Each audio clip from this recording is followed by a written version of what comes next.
라틴어 수업은 제가 2010년 2학기부터 2016년 1학기까지 서강대학교에서 강의를 했던 초급, 중급 라틴어 수업 내용들을 정리한 것입니다.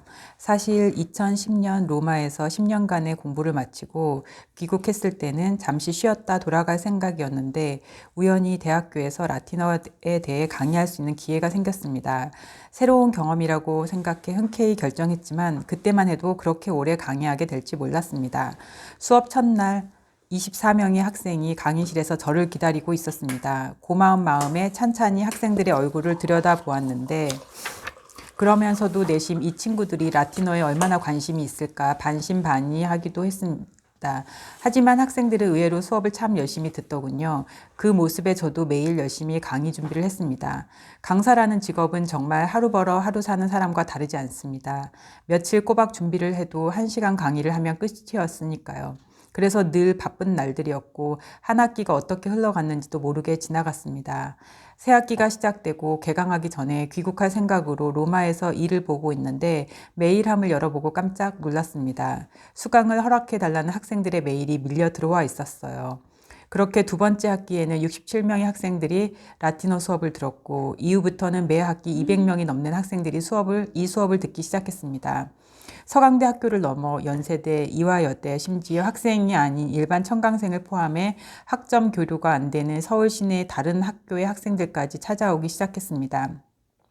강의실은 늘 10,000원이었습니다. 수업이 끝나면 학생들은 감사합니다 라며 인사했지만 정말 고마운 사람은 오히려 저였습니다. 세네카의 도덕에 관한 편지에는 사람은 가르치며 배운다 라는 말이 있습니다. 딱 저를 향한 말이었습니다. 이는 마치 줄탁동시라는 화두와 관련된 깨우침과도 같았습니다. 어미닭과 병아리가 안팎에서 동시에 알을 쪼는 것을 가리키는 말입니다. 안에서 껍데기를 쪼아 깨려는 병아리는 깨달음을 향해 앞으로 나아가는 수행자요. 어미닭은 수행자에게 깨우침의 방법을 일러주는 스승이라고 할 수 있습니다.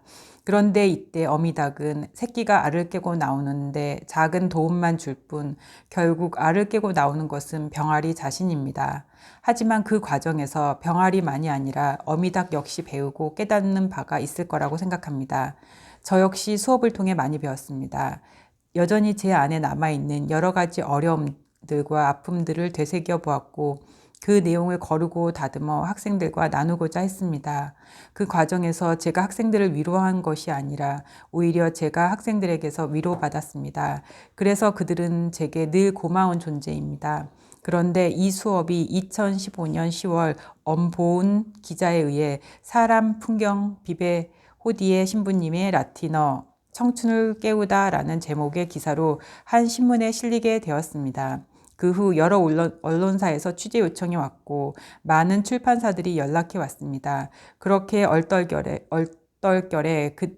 그대도 꿈꿀 권리를 출판하게 되었던 것처럼 지금 이 책 역시 생각지도 못하게 출간을 약속하고 말았습니다.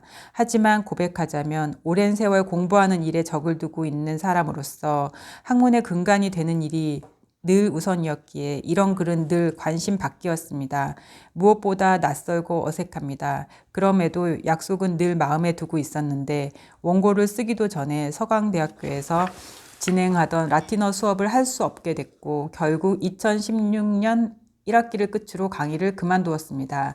그리고 다른 작업들을 어느 정도 마무리하고 올 봄에 들어서야 지난 5년간의 강의를 글로 옮기는 작업을 시작했습니다.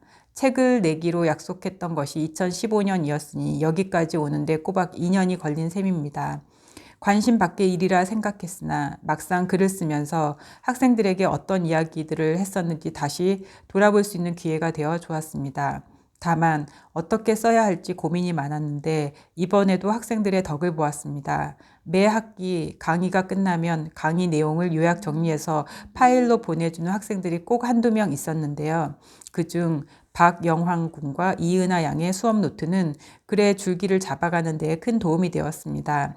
그리고 이 거친 초고를 제자들에게 보내니 각자 자신만의 느낌을 담아 진솔한 글을 써 보내왔습니다. 아울러 책 속 도표의 작성은 김민정 양의 도움이 컸습니다. 또한 무엇보다 이렇게 글을 쓸 용기가 생겼던 것은 독자들 덕분입니다. 종종 제 책에 독자들이 글을 보내주는데 그 글들은 저를 벅찬 감동에 적게 합니다. 다른 책들도 마찬가지지만 이 책은 제게 또 다른 특별한 의미가 있습니다. 하나의 매듭을 짓고 새로운 문으로 향하는 느낌이라고 해야 할까요? 읽는 분들에게는 어떻게 전해질지, 어떤 의미로 남을지 모르겠지만 부족한 저의 글이 어느 한 사람에게라도 조금이나마 도움이 되었으면 하는 바람입니다. 끝으로 좋은 책으로 많은 사람들이 숨 쉴 수 있기를 바라는 흐름출판사 유정현 대표님과 출판사 관계자분들, 거친 원고를 유려하게 편집해준 김수진 편집자에게 진심으로 감사의 인사를 드립니다. 또한 언제나 부족한 이의 글을 기꺼운 마음으로 정리해 주시는 양재영 선생님께도 깊이 감사드리며 내가 쓴 것 같아. 맞아. 제자들의 편지를 써준 김리은, 박민정, 김재현, 이은솔, 김혜니, 황예린, 강유재, 김택수 군에게도 감사의 마음을 전합니다. 갑자기 읽다 보니 2017년 어느 봄날 연희동 안상은 자락에서 한동일. 와, 이건 읽는 사람